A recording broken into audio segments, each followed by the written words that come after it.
vacation camping trip, just like every summer, just a week before, with my grandson, Alex. Uncle Paul to Alex was unbelievable. Paul overlooked him. Paul was in the delivery room when Alex was born 10 years ago. David had to leave yesterday morning after being here for the past week. Got to get back to Massachusetts. So I would consider probably not that long, not good. This school, I like to say, you guys have done a heck of a thing here. And I like to thank you for Paul's family and Tip's family. And it made me, while I'm sitting up here in the bleachers, I'm thinking, I know two Pauls who spent over 50 years at this school. In 1968, I was playing semi-pro baseball in San Francisco, and the first baseman came up to me and said, I just been interviewed for a job in Ukiah at a middle school, and I'm going to take it, so I'll be leaving you guys. And you know where he came? Right here. Paul Penny. And it's kind of interesting thinking two Pauls back then. And Paul liked trivial questions in baseball. And he'd always hit me on the old ball players and whatnot. And I says, you know what's really interesting? You're going to go to Paul Penny sometime. And just ask him about this. Wally Bunker, a great pitcher of the 60s, who won 19 games in the major leagues at 19 years old. He only lost 2 high school ball games. One was to Jan Dukes in 15 innings, 1-0. And the other one was when Paul Penny got a hit off him to beat him 3-2. Paul was so happy to hear that, he was going to write to Paul Penny on that one. The other thing is thinking, Paul and his friends, from Cody to Terry to Ron to David, every one of them was always so good. And they had a hell of a group. And I bought a Winnebago back in the late 90s, used Winnebago. Had some problems. I brought it up to San Diego. I was working on it.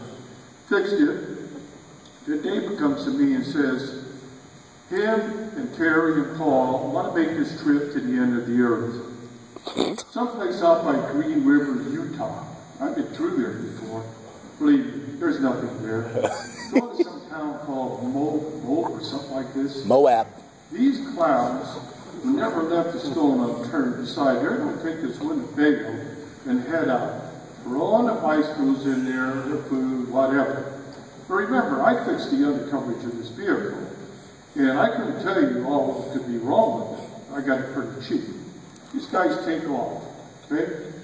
First thing, it's summertime, but they run into all kind of bad weather. Hail, freezing cold, the windshield wipers don't work. The heater doesn't work.